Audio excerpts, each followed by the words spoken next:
Good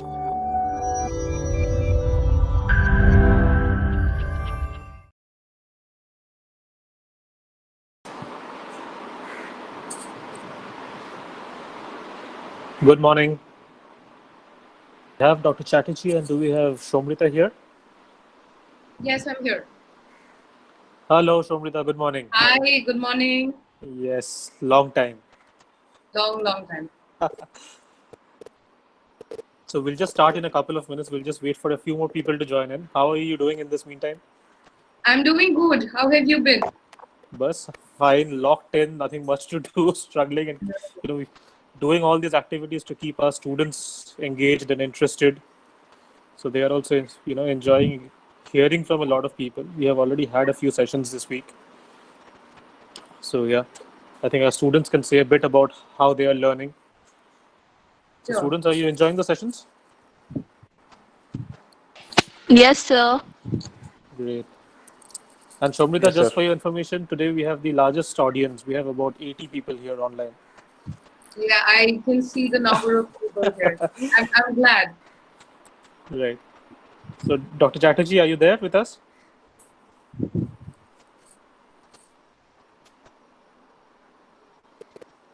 So you're at home, I Sir, believe, right, you'll have to Shomrita? unmute. Chatterjee, sir, you'll have Okay. to unmute. I'm here, and we had a I'm an old man, so keep reminding me from time to time. So we had a discussion in the morning, sometime back at 10:30. So I was I was telling ma'am that I have done a small research of mine on her, and was most impressed by whatever I learned about her from that. I also told her about my connection with Jodu since 1979. One of my So classmates from there, there, school there is is there is a short form for Jadavpur University as well. Jodu. Even there is another short form of Jodu, which I'll tell you later. We call it Jodu, and one of my classmates is the HOD of civil engineering there. So even now, I keep going back to Jodu and go to the AC, the canteen, the coffee house. The coffee house, I have very fond memories of the coffee house. So so sort of I could gather the sort of environment from which Somrita ma'am has emerged. I have seen her closely, and I have seen because she is actually a friend of my wife, and, Okay. so she's been working on this. She does a lot of innovative activities for her business. So we'll discuss about all of that. I will not share everything here. We'll let Yeah, yeah. Somrita share. So I'll start the session. I think we have almost 90 people now, so I'll start the session. So students, today you are meeting Somrwita Guha. Somrita is a social entrepreneur from Kolkata, and she has founded a startup called Papercup. I will not go into details about Papercup here. I will ask her to explain what she does later on. So just a background about her: she did her graduation, as Dr. Chatterjee is saying, from Jadavpur University, and she further went on to do her studies in XLRI and in IISWBM. She got an MBA in marketing from IISWBM. She has been instrumental in changing the face of the sustainable business model in Eastern India, and she has created a company which, as you all know, it's a social venture, and which involves building a community and empowering women, who are not so lucky as some of us are. Uh, Ms. Guha is an active public speaker, and she is a very passionate speaker who has spoken at various institutions like ours. She is very active in the startup ecosystem, and she has done sessions in in IIM Calcutta, I think in NASCOM, and on YouTube you will find a very inspiring video of hers on Josh Talks, and her story has been covered in various magazines and newspapers and blogging platforms like Your Story, Business India, Telegraph. Another interesting aspect is that her just a second. Another interesting aspect is that her business story is being used as a case study in some of the top colleges in India, namely IIM Calcutta, IIM Tiruchirappalli, and also in St. Xavier's College, Calcutta. So, Shomrita, I think that more or less gives a brief profile about what you are doing and what you have been doing for so many years.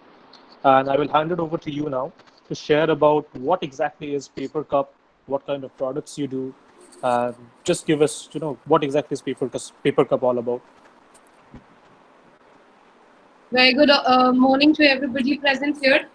I am extremely glad to see a good turnout, 96 people.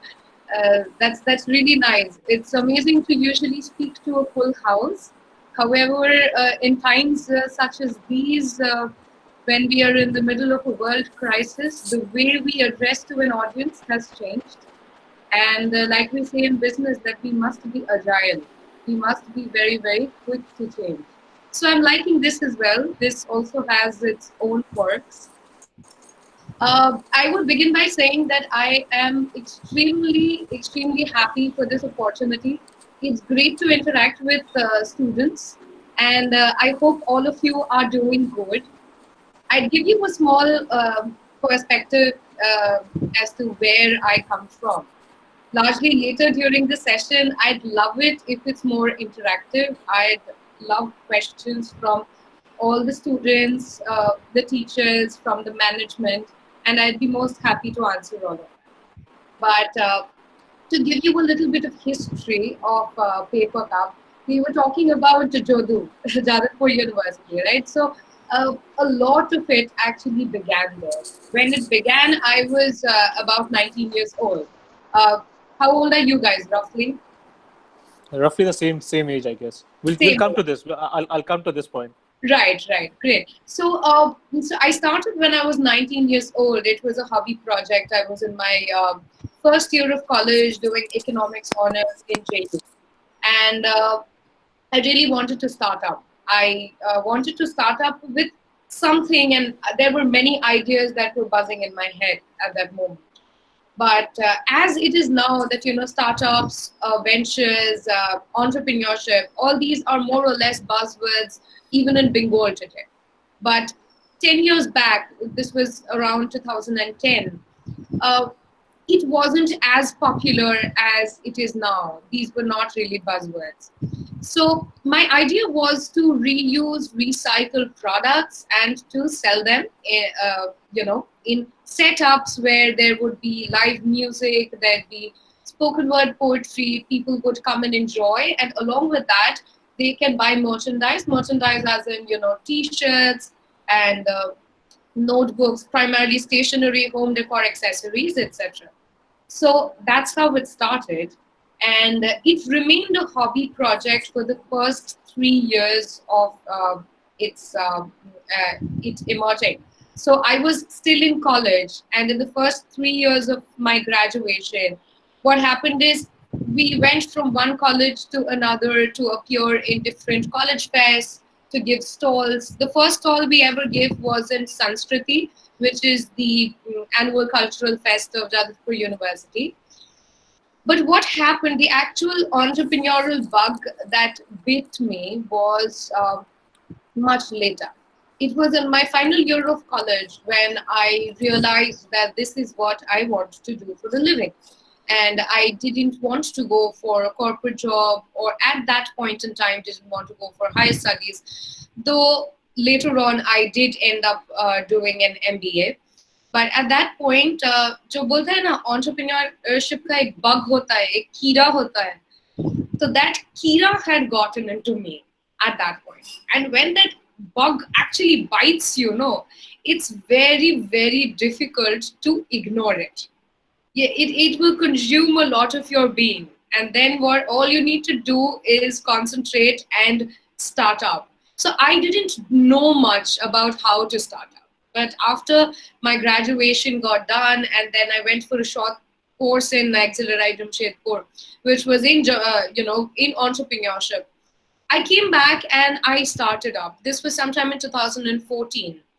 And in 2014, I started it full time. Now you must understand that till 2014, it was a hobby project. from 2014 onwards, what happened? I had not thought of it to be a social venture in the beginning. But gradually, as days went by, I started employing and training girls from local slums. These are extremely bright young women who are just as talented as any of you guys here today, or we are, probably even more talented. But it's just this by luck or by fate, they have been dealt a hand of cards which are not as fortunate as the hand of cards that was dealt to us. So, in short, they are not given equal opportunities. They come from trying backgrounds, not just socially, economically, in every aspect. They come from very, very trying and unfortunate backgrounds. I started employing and training these girls. And gradually what happened, Papercup, which initially was just training these girls into art and craft, how to make things, how to reuse things and make merchandise, right now after 5 years of that time of me starting up full time, these girls are actually capable of knowing what raw materials are, how to make things out of it, how to do my marketplace listings like Amazon, Flipkart, our own website, how to do data entry. They are taking care of all kinds of statistics and data that Papercup sales has on simple softwares like Excel. But what you must understand, what's interesting is this, that these are girls who otherwise wouldn't even have had computer literacy. For them to be able to list products at the back end of an e-commerce website or to do listings on a marketplace, on an online marketplace, is has been a victory for Papercup, if I may call it a victory. So it's been like that, wherein there are a lot of other activities that Papercup also does. We talk about it later. But the primary thing is this, that we call it a social venture. Today's topic also is, in fact, building a social venture. And it's called a social venture. A lot of people ask me if it's an NGO. I repeatedly tell them that it's not an NGO. It's a for-profit social enterprise. It's a for-profit social enterprise because of the simple core principle that I come from, that we must be able to teach skills to people, empower them with skills. Once they have the skills, they will be able to make a livelihood on them by themselves. So just giving a person a piece of meal, which is also great because, I mean, considering there is so much of poverty in our country and in the world, it makes sense to give people a meal for a day or two. But there is also an upper limit to the level that you can do of charity. But if you can teach a person how to use his or her potentials, which is what we do at Papercup, then that person can earn a living by themselves and feels empowered. Apart from us coming from a place of, a place that where we have to give them things and they are at the receiving end, they are also in a position to give to the society, to do good for themselves. So that's what Papercup is at the moment. So Somrwita, I just want to ask you a question here because I was hearing you speak, and the last part I really want to touch upon is you work with people who are coming from backgrounds which are not so fortunate as us, and the mindset of these people from where they start with you, and then maybe after a few months or a few years with you, how do you ensure that they have that can-do attitude in them after coming from such a background? That must be a huge change for them as well. Could you just repeat the last part, please? Your voice just. Yeah. So I was saying that, coming from such a background, that's a huge change for these girls as well. So how do you give them that spirit or the can-do attitude that they can also create a difference? Like they are creating something, they are not being handed out something. So how do you create that cultural shift in them? Correct. So thank you for the question. So what happens is, what we must understand is this, that when we come from different backgrounds, we come from a different mindset completely. So if I expect them to behave in ways in which most of us would behave, it could be perhaps wrong. And this is a universal fact actually. All of us are given a different set of potentials, different set of talents. So when I look at them, I don't look at them as a pool of people. I look at them as individuals. So say a girl comes and I watch her for a month and I see that, these are the issues that she is facing, and this is the background that she comes from. It could be backgrounds of, domestic violence. It could be an abusive father. It could be so many different things that they, apart from the financial hurdles, there are so many social hurdles that are also there in their families. And that in many ways determines their, the way they react to things. So if we have the chance, I might take a few examples of some cases that I have seen as to why they were reacting in certain ways. But from our perspective, what we do is we watch them for a month or two initially. I try to figure out as to what are their actual potential. Not everybody will be good in art and craft. Not everybody will have a good knack for, creating things. Some people might be good at creating things. Some people might be good at more repetitive tasks like, entering data or listing products online. Some people might be good with, talking to people or dealing with vendors. So, if we are not able to talk to the customers at least the way we expect, the way customers expect us to talk to them, uh, even then, at least these people who are more outgoing can take care of vendors. They can do, some sort of talking to the vendors, tackling them, tackling the various freelancers that are there. So, in general, what I believe is everybody, irrespective of social strata, comes with their own, pool of talent. It depends on organizations or us as educators, as teachers, uh, to excavate the talent that is lying within them, and to sort of, cultivate on that talent instead of creating peer pressure, saying that, somebody else is good at this, so why aren't you good at this? Because not everybody will be good at everything. So that's the core principle from where I try to deal with the girls who come to, train with us, and the girls who come to work with us. Great. Dr. Chatterjee, you had a question? Yeah. Ma'am, Ma'am,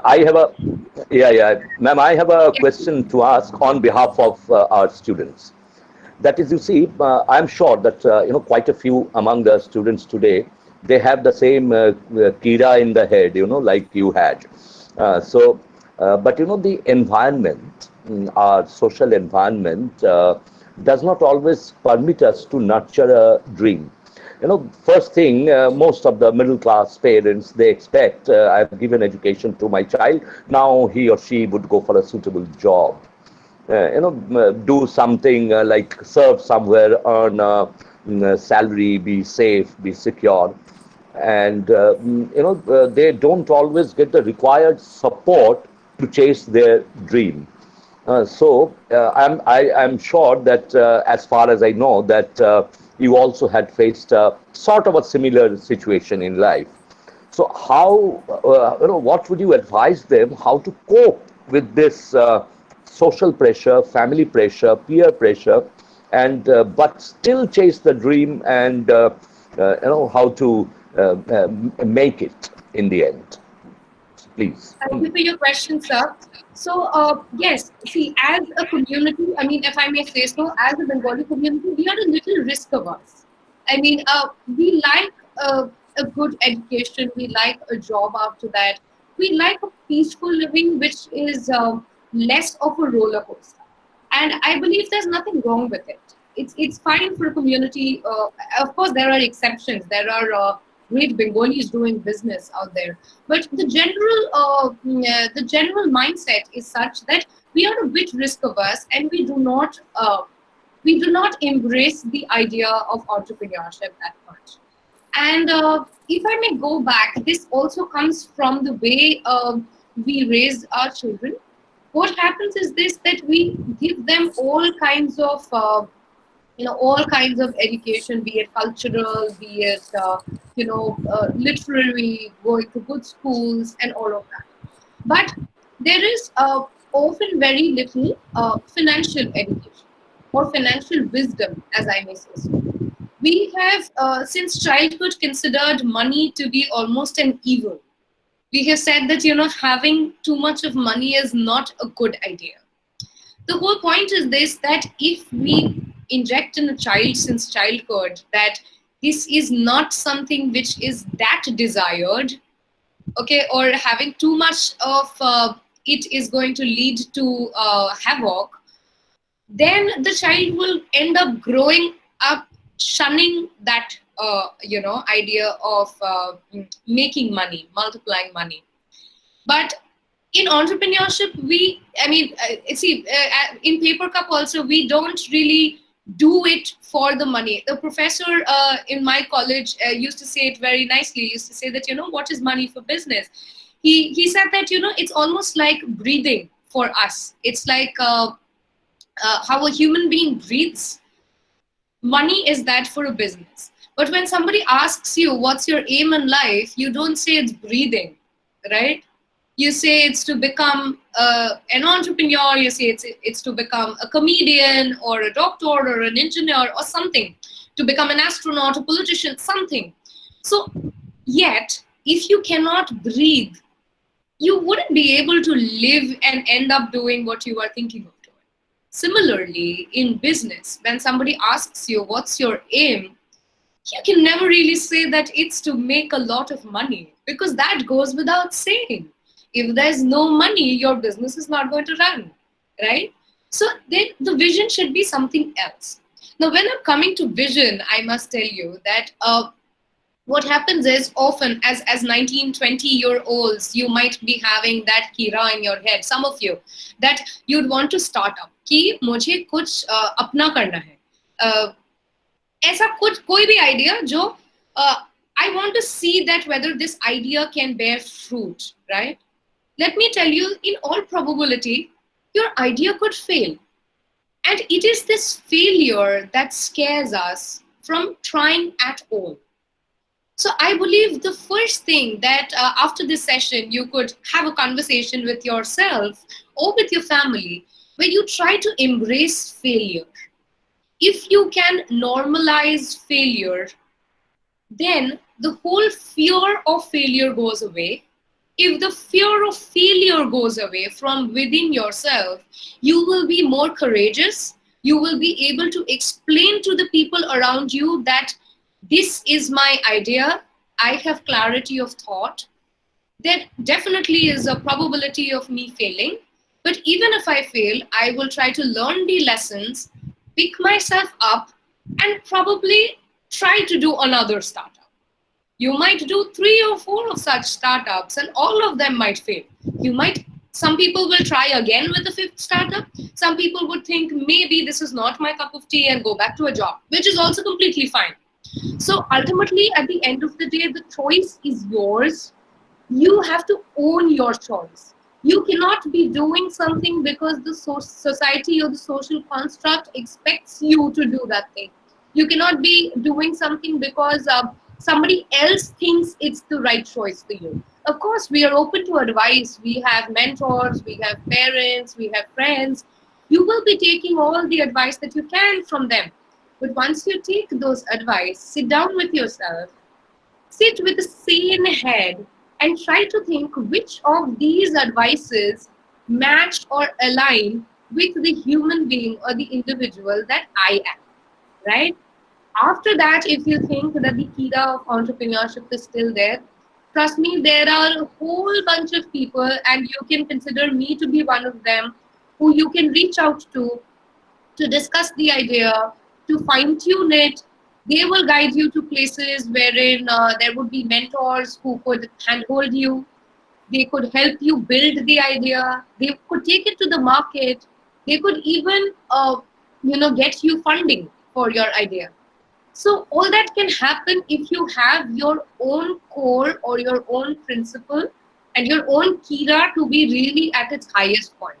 So everything that is there in the world really begins with us. So let's concentrate on what the inner voice is saying, figure it out, and then try to convince our parents or the people around us that this is what I want to do, let me do it. So yes. Somrwita, so just a follow up to this as well. Being a bong, right? Being a bongo shantan. So, how did your parents take it when you first thought of this idea, and what was the reaction? So, let us share the story of that. Right, right. So I tell you, my parents are a perfect complement to each other.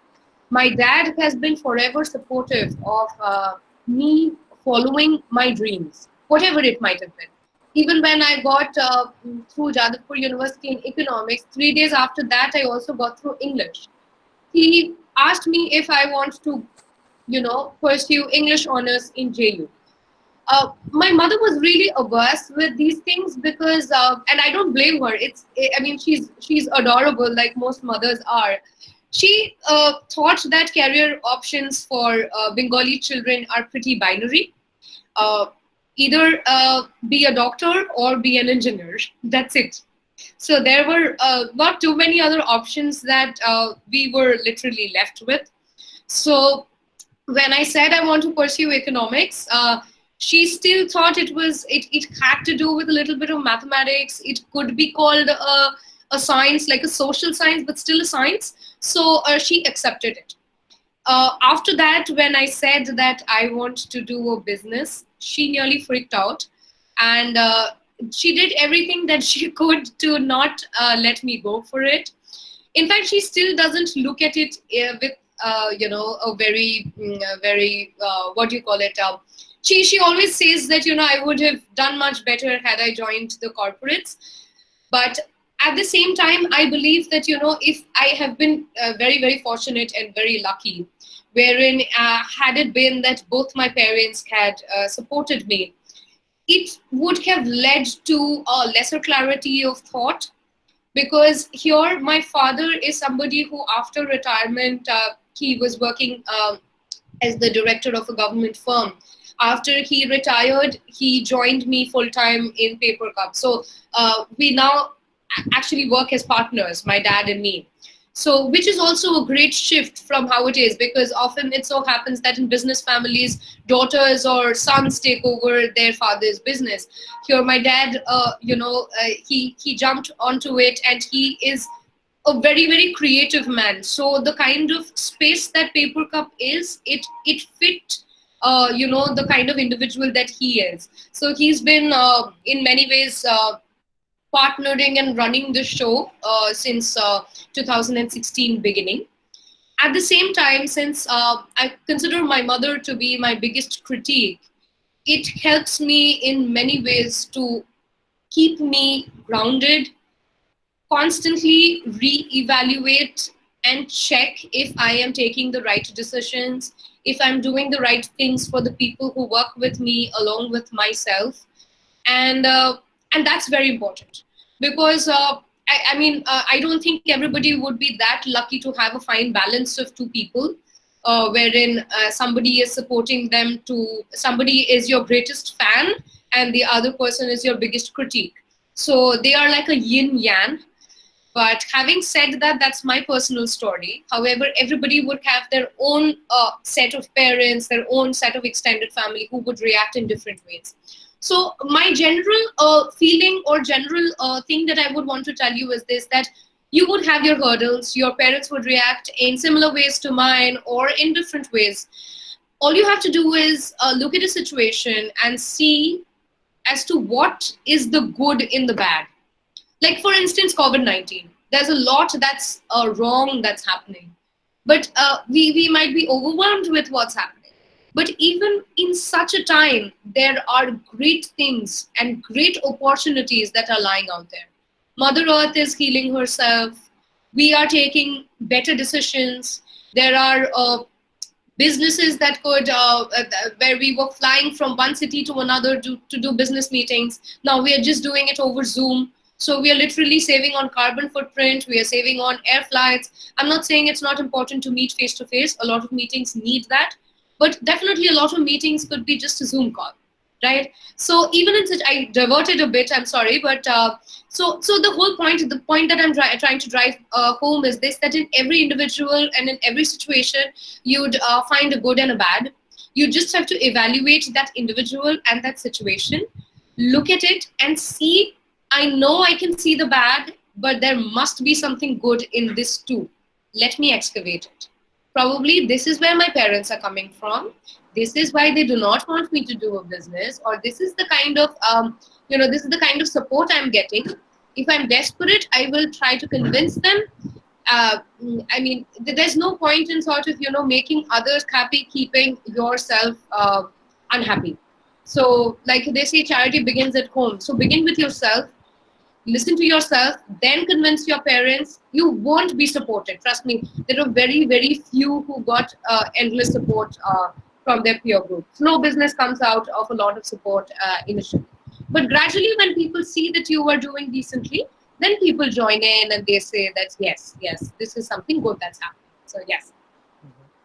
So, starting up at the age of 19, you said, correct? Yes. So it's been about 10 years. So which is the most challenging time that you have faced, and which phase you would say was the toughest, the starting up or maybe towards the later stages when you were actually building your business? What did you find was the toughest thing to do? I think the toughest phase was the transition, because see, there are hurdles every day. There are decisions to be made. There are problems that set in. But the toughest phase that I had faced was the transition between Papercup being a hobby project to actually starting up. Because before that, it was a part-time thing which I was just doing as a side hustle, and nobody really took it seriously, wherein they tried to pass a judgment on it. But when it becomes your livelihood, when it becomes a part of your identity and not just another college club, because see, in college I was part of a lot of things. I used to do debate, I used to do poetry, I was part of the young economic students meet, I was editing the magazines and all of that.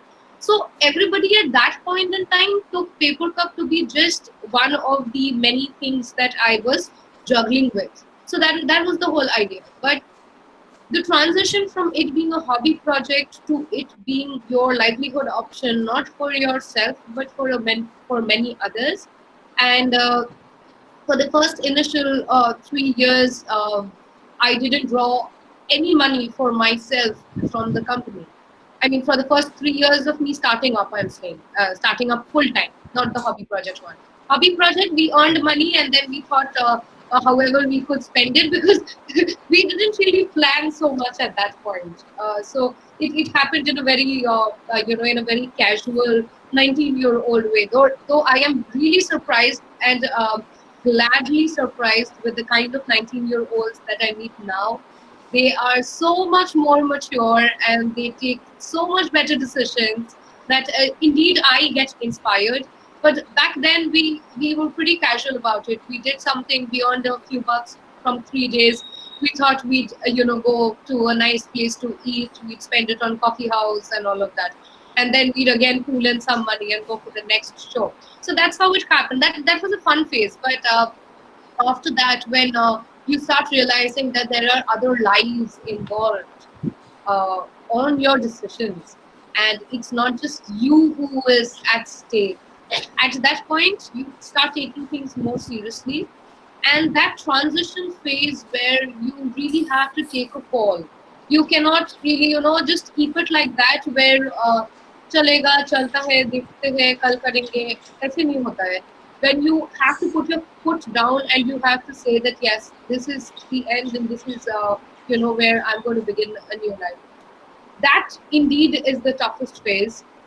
But in entrepreneurship, every day is a tough day, to be honest. I'm not trying to discourage any of you who want to start up, but this is a great place for to raise caution that every day will be full of hurdles. But if you are in any way similar to the kind of makeup that I am, then trust me, I can like really vouch for this, that you'd enjoy each and every hurdle that comes on your way. In fact, if I may say so, you'd be waiting for those hurdles, because you know the hurdles are they are nothing but opportunities disguised in hurdles. So once you unravel that hurdle, there's only an opportunity that is right in front of you. You just need to break that shell, hammer it as much as you can, so that the shell breaks and inside you see a full-grown opportunity. And then you have to tap it. So that's the essence of entrepreneurship. Yeah. Um, as you said that, it didn't always start up as a social venture. At what juncture did you take the call that this has to have a social face? Correct. So very good question, and I'm sorry if there's so much of storytelling in this session, but that's how I like to share things with friends, if I may call all of you that. So it goes way back. This was when I was in school, actually. It might sound strange, but I feel the seed of me building a social venture, which is the topic today, went back to when I was actually in class 5. So I went to a very interesting school. I still thank my parents for choosing that school for me. So I went to a school which was heavily invested in social activities. In fact, we learned through our social activities. So there were about 300 to 400 street children who were sheltered on the roof of our school. And every month we used to go to rural areas. We used to literally travel for 2.5 hours fro and 2.5 hours back. And we used to go to villages, and there were small mud houses which were actually village schools, and we used to teach kids. So we started doing this in school when I was just in class 5. So a girl who is only in class 5 and is going out exposing herself to rural Bengal or rural India, seeing the level of inequality that there is in this world, not trying to sort of know that level of inequality from just parents or teachers preaching it to them, but really going to the grassroots and seeing it with your naked eyes. That I could have been this child, but for some grace of universal forces, I was dealt a better hand, wherein I have a good, 3-4 meals a day. I have a wonderful set of parents. I have a good house to be in, and I stay in an urban area with facilities that most of these children do not have. So this had crept in when I was only in class 5. And for the next 5 years, I kept going to these villages along with my classmates and teachers from school, where we used to teach these children. Now, obviously, at that point in time, as a child, my thoughts were not as well framed as I am telling it to you now. But I had gone through those experiences, and in retrospect, when I look at those experiences, I know for a fact that it is such that it changes the way you look at things. So when I started Papercup as a hobby project, I didn't have this in mind. This was just something that I did in school. It was a wonderful experience that I did for 5 years till I was in class 10. Even after that, in college, I engaged myself in various social activities. Our family is also involved in, my father says very rightly that before you take, you must give. So, aage dao, pore now, for those of you who understand Bengali. So, and that has been an integral part of me growing up. That remained in my subconscious, right? Now, it was a hobby project, it remained like that, all right. But when I decided to start up full time, and I started up in my ancestral, so I was looking for an office space, and I saw that our old house in North Calcutta, where everybody has shifted to their own apartments, in other places in the city, and that house where we were a joint family when we were children is lying empty now. And I needed an office space for Papercup. That house needed some maintenance. So the entire extended family agreed to let me use that house for the business. Now I needed people who could, I mean, initially in the first round, I just needed a girl who could literally open the door. Okay, I mean, I'm working. It was a one-man show then. I'm working, and there are people coming in. There are letters coming in, and I just need somebody who could open the door and tend to these extra things that are there. And I knew somebody from my childhood who used to work as a homemaid in our house. She said her daughter was willing to, assist me. So she was the first employee that Papercup ever had. And she came from trying backgrounds, as you can understand. Her previous generation was basically, probably father would be typically a rickshaw puller and mother would be a homemaid. So she also would have, become a homemaid, which I have a very high respect for, because now that we are all cleaning our houses by ourselves, it's one of the most one of the most important tasks that anybody can do. But at the same time, the way India is, the way our daily wage laborers are paid for, it's not a job that could empower a girl to an extent where she thinks that yes, I have a different kind of a living and I have a dream and I could chase it.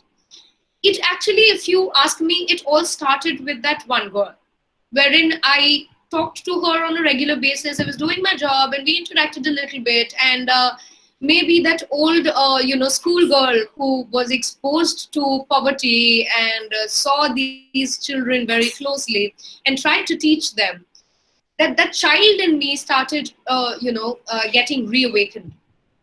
And then with her, what happened, we started getting two more girls who come from backgrounds like that. And then there was it just sort of continued. So that's how it became a social venture. It's not like I sat down one day and I thought that I want to build an NGO. That's not how it was. I wanted to do business. I wanted to make it. I really wanted to be an entrepreneur. That's how it started. And then this aspect came out. And once this aspect came out, it's almost like an addiction. When you see that your decisions are making a change to other people's lives, you are in some way impacting people in a positive way. It is quite an addiction, and a good addiction for that, because then you just get you want to just repeat that again and again and make changes to more lives. Yes. Okay, so if a student wants to start a venture with a social aspect in mind, what do you think are the values which define a social venture? Maybe in this case, you can give the example of Papercup as well. What are the values that define Papercup as a social venture? Right. So one thing that is very crucial for all businesses, we read in our management books, but this couldn't be more true, is that your core philosophy. Okay? And what happens for a lot of ventures is this, that we have a core philosophy, but we abide by those core philosophies when it's convenient, and we shun those core philosophies when it's not convenient. Like, we will say that we are people first and I care about my people. And then when you're in the middle of a pandemic, you'd be the first one to lay people off and go for pay cuts. Then it just means that, you are just going by what you think when it's convenient, and you are just shunning your core philosophy when it's not convenient.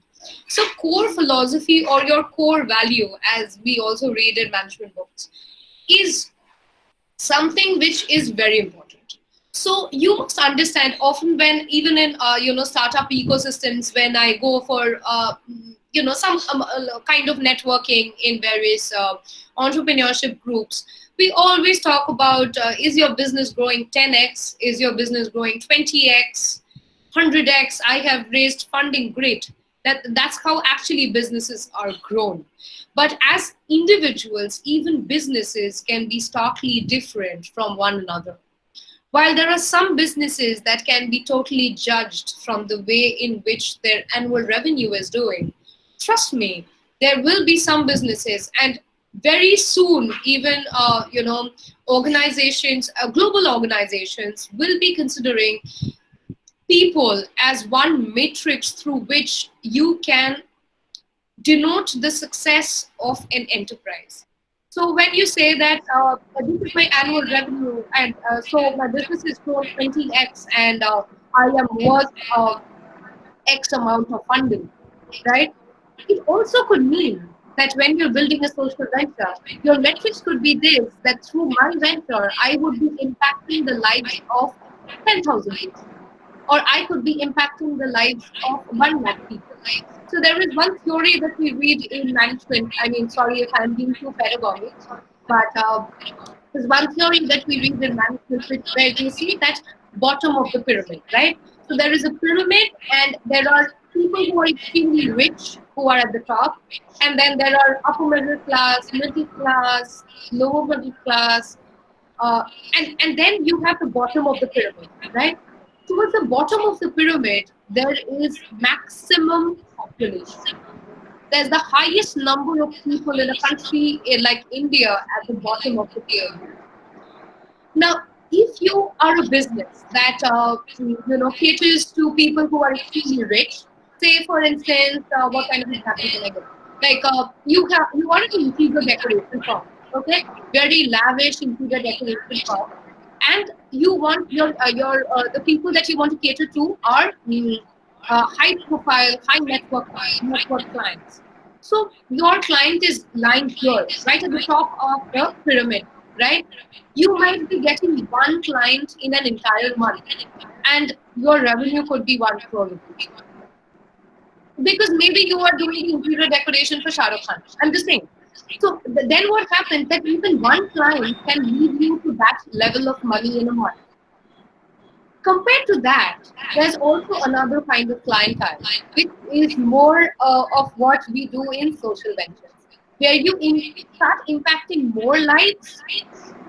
Each person gives you lesser money, but say for instance, you get 1 crore rupees from one person, and at the bottom of the pyramid, you affect the lives of 1 crore people, and all these 1 crore people actually give you 1 rupee each. You still have 1 crore, but you have got that 1 crore from 1 crore people. Now, it might all sound too, theoretical. So I would try to give you a few examples wherein we could work. Say, for instance, healthcare. You are thinking of building a social venture, and you're wondering, how could I impact the lives of people? Now, think of the kind of healthcare facilities that people in rural India have, right? Say, for instance, you are very, very good in building an app, or you have a friend who's very good at tech, and you are good in finance, and somebody is good with people. So this person who's good with human resource comes with this person who is good with tech, and comes with another person who's good with finance. These three people come together and co-found a company which is working in healthcare. So you build an app. You build an app wherein, uh, if say in semi-urban areas where people do not have food but they still have a cell phone, and that is the truth of a digital India today. A lot of people, even rickshaw pullers and daily wage workers, a lot of people have mobile phones. Say with this app, you can connect urban doctors or urban healthcare facilities through remote video conferencing and things like that. And there could be some volunteers on ground or at those rural areas who could reach those medicines and those healthcare facilities. They might not be, they might not be doctors with degrees, but they might be volunteers on ground who could take doctors' advice and at least treat people at the grassroots levels who are suffering from not so high-end diseases. Such a venture is the perfect example of a social venture. By that, I do not mean that there are million other kinds of social ventures that you could build. I just took this example because healthcare is something pertinent. It's something that is the need of the hour, and we are talking so much about it because of the world crisis, because of we are in the middle of this pandemic. So my idea to you, my thoughts to you would be this, that as young minds, all you can do is look at that bottom of the pyramid, look at this strata of people and try to understand the key issues, the key problems that they are facing. It could be education, it could be hygiene, it could be healthcare, it could be more deep, like education for the girl child, because a lot of girls, they drop out of school, they drop out because of the distance that they have to walk, especially after their initial years of menstruating, and then they just drop out of school, and then they don't have that level of uh, that family support wherein they will be able to pursue their education, and then they are married off pretty early. So you look at these problems of people in the rural areas, in urban areas, in slums where there are poor people that are staying. Look at them and see the gaps that are there. In a country like India, the potential is huge. There's so much work left to be done that even if I can see 108 people have joined this session, if I even consider that 10% of you guys, which is 10 people, say, even if 10 of you decide to start a social venture, trust me, in a country like India, that's what we need. We need 10 people to figure out 10 different areas, or maybe not even 10 different areas. Areas could be similar also, and start social ventures where you start impacting the lives of people instead of just making money. So that's the crux of the thought that you should have before building a social network. Yeah. Over to you. Okay. I have one last question Yes. before I hand it over to the students. So just again on the last line that you said, making money versus having a social impact. Um, do you sometimes feel it a struggle to balance these two, or how do you create a sustainable model which ensures that this happens? Yeah. So the struggle is huge. The struggle is every day, because often it might seem like a trade-off as well, wherein whether you are going to and business will leave you stranded in these crossroads where you have to choose between the two. But the ideal scenario is this, that you have to make hard choices. Like at times like this, you definitely have to make hard choices. But even if when you make hard choices, maybe you would still put your people first, and after putting your people first, you would try to maximize your profit. So this is almost like a necessary condition. You keep your people first, then you see what best can I do to maximize profit. Fair enough. Okay, so students and faculties, I will hand it over to you now, so you can ask any question that you want to ask, ma'am. And yes, We so don't please, have please, much please. time though. We have around 6 minutes. Yes, we don't have much time, so Let me just a quick few question. questions. Yes. Good morning, ma'am. Good morning. It's pleasure talking to you. Pleasure's all mine. Ma'am, my question is, what's the one common thing to focus on developing a social venture? Ma'am, All what's right. the one common thing to focus on? One common thing to focus on a social venture, I would just put it in 3 words: a good heart. Oh, okay, ma'am. Thank you so If your heart much. is in place, Rishta, if you are, I'm not saying that you do not need to build a sustainable model. I'm not saying you wouldn't have to write page after page of Excel sheets where you do 3 year projections, 5 year projections, and you have to do a lot of that, trust me, a lot of numbers. But at the at the very base of it, what remains is a good heart. Okay, thank you, ma'am, for Thank the you for your answer. question.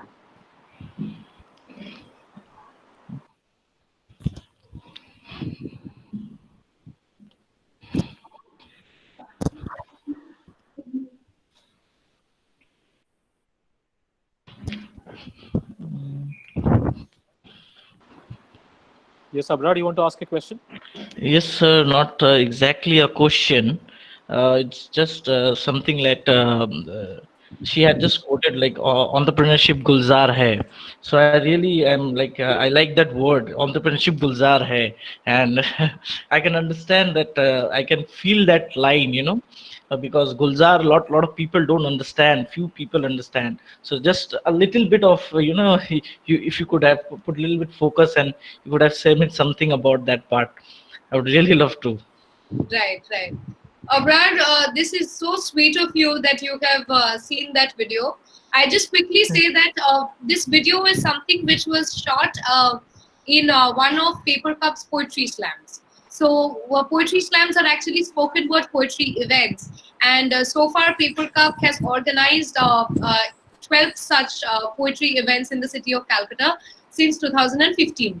So, how did that start? It started from the very fact that I personally love poetry. I love spoken word poetry, and in 2015, I was looking for a platform where I could, just go and perform. Now, I couldn't find any such platform in Calcutta at that moment. There were spoken word poetry platforms in Bombay, Pune, Bangalore, Delhi, but none that I could find in Kolkata at that point. Though there are plenty at the moment in the city, and I am so glad that the community has come up in this way. So at that point, like all things, I mean, when you have that thing in you where you are prone to start things, when you see a gap, you just end up starting it. So I realized I really want to perform. So let's build this subsidiary of Papercup, which is primarily a non-profit, which is called Papercup's Poetry Slam. So since then, we started hosting poetry slams across the city in different bookstores and different cafes. In one of these poetry slams, so there are different people who come, probably 10, 20 poets who come and then they perform. In one such poetry slam, now I try to perform in all these slams because more than an organizer, the place that I came from initially was from the place of a performer. So every time I always seek permission from my audience, and I say that will I be permitted to perform a piece of poetry? And people have been really generous and they have been really encouraging, and they always tell me that you must perform. So in one such poetry slams, I had performed this piece which is very, very close to my heart. It is called Entrepreneurship Gulzar Hai. Now, for those of you who do not know what the word Gulzar means, Gulzar actually means fruitful. Okay. Gulzar is one of our favorite poets, at least my favorite poets. I love my bit of Gulzar on probably a rainy afternoon. So, but it had come from there. All of you have access to YouTube. It's not a very finely shot video. It's a live video which was performed. But if you can, then just search Entrepreneurship Gulzar Hai, Somrwita Guha, Papercup's poem. If you just write Entrepreneurship Gulzar Hai, you will get it. It's a poem which is a spoken word poem that speaks about my journey, but in a very poetic way. So do give it a watch if you can. And Abrar, thank you so Yes. much for bringing this up. Okay. Ma'am, I think you should, this thing should carry on and it should go. Like it inspires a lot of people. It had inspired me also. Surely, Abrar. Surely. Okay. Thank you so much. Yes, Okay, so we will take one last question. sure. Hello. Hi, who's this? Hello. Ma'am, a very good morning. This is Dr. morning. Shweta Patnaik. Yes. Actually, I wanted to ask you one question that as an entrepreneur, as a social entrepreneur, is there anything that the government or the society has done for you to encourage you for this social venture? I mean to ask you, ma'am, like whether you have been supported from the government or any support from the society. Have you received any kind of support from the government or the society? Am I audible, ma'am? Yes, you are. Thank you for your question. Yes, definitely. I mean, we have not taken any grants from the government as of yet, but I have been in touch with several, organizations, governmental organizations as well as non-governmental organizations, who have been great support systems to build the venture. I am a member, Papercup is a member of the Indian Chamber of Commerce, and even in this time of crisis of COVID-19, they had tried their level best to issue me an e-pass. There's a mask project that Papercup is doing. So it took a while, but the government issued an e-pass so that I can, so that Papercup can continue with the work that they are doing. So yes, on and off, I am in touch with different, individuals as well as organizations, both government and non-government, who extend their hand of help as and when they can. But as part of our financial decisions so far, we didn't end up taking any government loans, like, under the schemes of Startup India. And there are a bunch of other grants and loans available. But so far, we haven't taken any of those. But apart from that, on the advisory level, on the support level, we have even worked with Vishwabangla before. So yes, definitely, there's support from the government. Okay, ma'am. Thank you so much. Yes. Now I'm very sure that our students will be enlightened by your suggestions and ideas. And on behalf of the entire IIS team, I would like to really thank from the bottom of my heart. Thank you for sharing your success story with the entire team, ma'am. Thank you so much. Thank you. If I may interrupt this conversation. Good morning, ma'am. Ma'am, I am Dipanita Sengupta. I am one of the faculty members of this esteemed organization.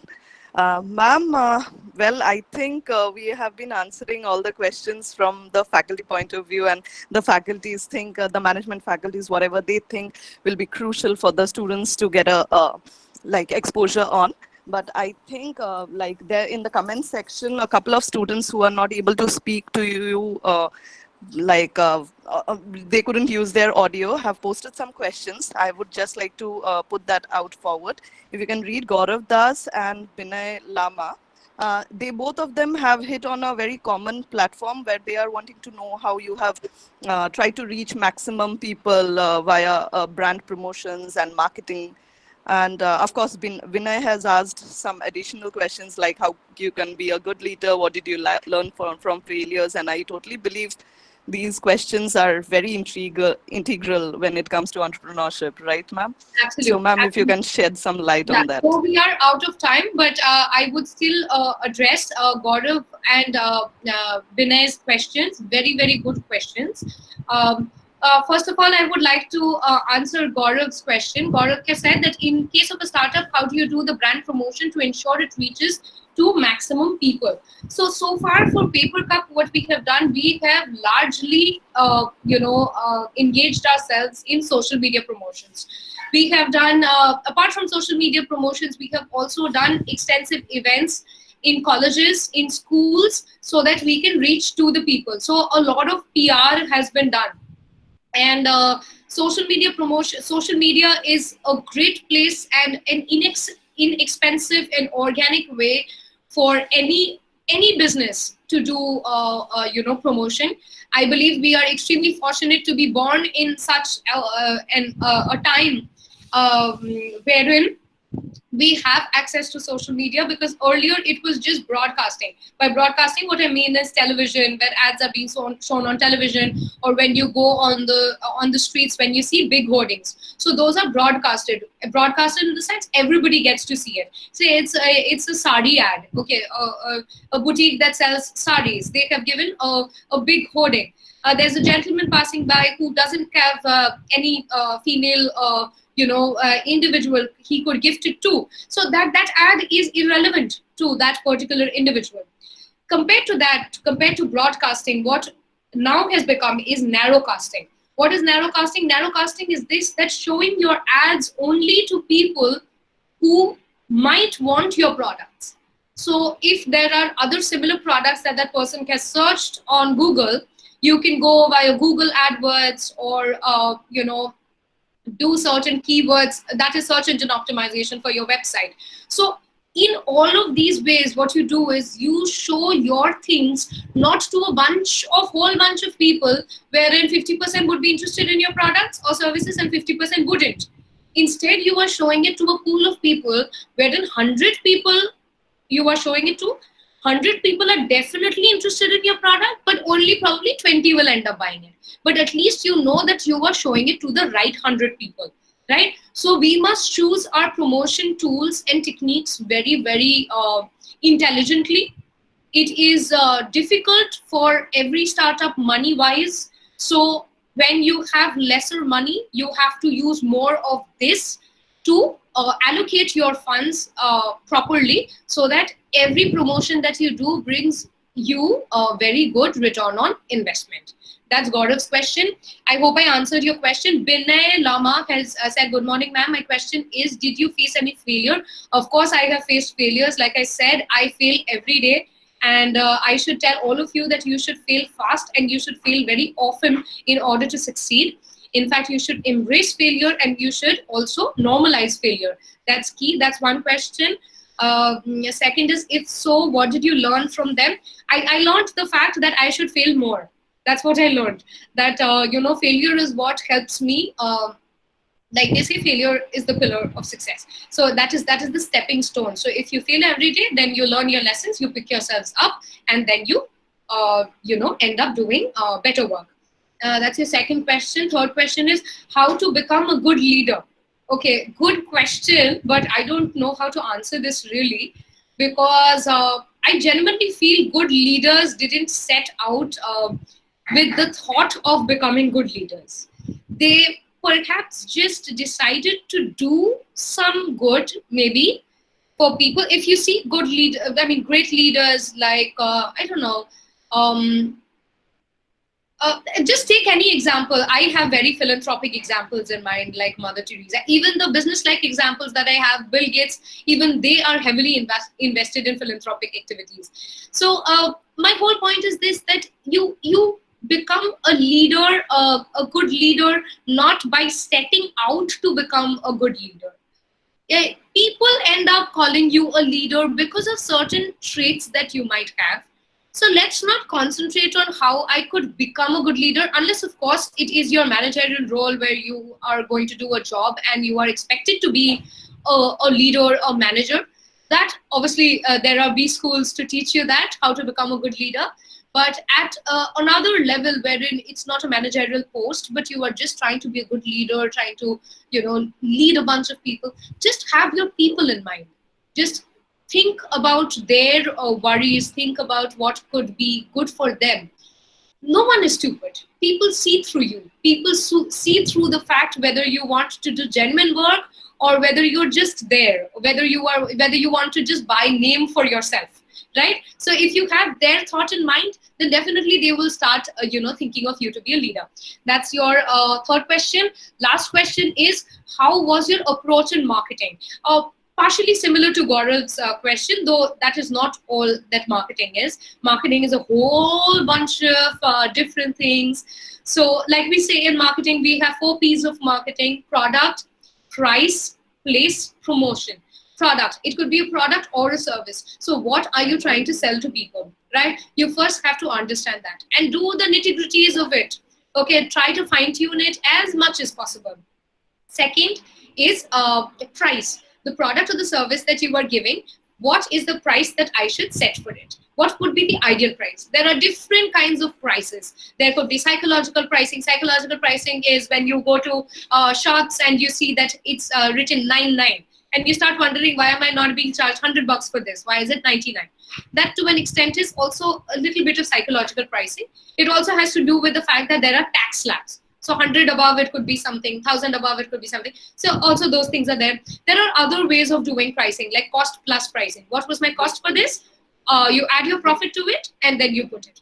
right? So there are different ways of doing your pricing. Then you have place in the sense that from where am I going to sell? For Papercup, we sell through different cafes and bookstores. So that is my place, my distribution channel. That's my offline distribution channel. What are my online distribution channel? My online distribution channels are our e-commerce website, papercuponline.com, and our Flipkart and Amazon marketplaces. These are our online distribution channels. If you are a new startup who doesn't have the money to make their own e-commerce site or to sell on Flipkart or Amazon, you could just start selling on Facebook or Instagram. So that could be your place of selling. So product, price, place, and the fourth is promotion. And with promotion, I have already largely told Gaurav how we do our promotions, primarily through digital marketing and through social media marketing. I hope I have answered your questions. Binay, thank you for all your questions, and Gaurav, also thank you for all your questions. Thank you, ma'am. Thank you for your excuse me. like such enlightening words. Yeah, I have a question. Okay. Yeah, just Samir. one last question because we have to close the session now. Okay, no problem. Yeah. So, what's your question? I'm I think sorry. you've written the question, right? Yeah, you're interested yeah. in knowing about recycled products. Yeah. Okay. So, Somrwita, just one last question. We'll take this and we'll close this. Yes. This is Samir, right? Yes. Yeah, Samir. Samir. Okay, good morning, ma'am. I like the idea of using recycled materials. Do you use only recycled products? What are the advantages of using recycled products? Very, very good question, Samir. Thank you for your question. So we started by only using recycled products, but right now we don't do just recycled products, obviously, because right now the scale of the business has increased quite a bit. And we do a wide range of products. You probably would be able to see them on our website. Or when things get better, you could visit one of the cafes and bookstores where we sell from. But definitely, advantages of using recycled products. See, I always say that apart from these 4 P's that I talked about of marketing, there are also 3 other P's which are very, very crucial. These 3 P's are profit, people, planet. Profit, we always know. People, throughout the talk today, we have talked about how people are important. The people that you work with, the people that you're working for, bottom of the pyramid, everything that we talked about. So that's people. And the third and most integral part right now in this time when we are in the middle of this pandemic, and which is very important to your question, advantages of using recycled products. We often end up treating the resources that we have around us very, very lightly. We do wrong to Mother Earth without realizing that what harm we are doing to our future generations. There would be tremendous amount of water crisis. There would be tremendous amount of carbon footprint that we are, putting our future generations in. What is the need for recycling? Imagine whenever you look at a product, if you look at a product through the eyes or through the lens of recycling or upcycling, then no product is a waste, right? Either you could recycle it or you could upcycle it, or at least if it's not fit for any of these 2 things, you would by then have so much of knowledge about recycling that you would at least know how to dispose your waste off in a proper way, right? So that is the need for recycling, wherein you have studied so much about recycling, about upcycling, that your first idea should be to recycle it. If I can turn this waste into something that's nice, something that's beautiful, something that can be reused, if it's something that's worth selling, maybe there would be people who would be eager to buy these things. Third, if these things cannot be recycled, then how best can I dispose these materials so that it doesn't do harm to our planet? I hope I have answered your question, Samir. Yes, that's it for the session. Thank you so much, Somrwita, for speaking in details so about each of the areas. We are really glad to have you here. And pleasure. Yeah. And I hope our students have learned a lot from this session. If you want to connect with her later on, you can do so. And thank you so much. Have a good day. All of you. Thank you. Thank you, ma'am. Thank you very much. Very enlightening session. Thank you so much.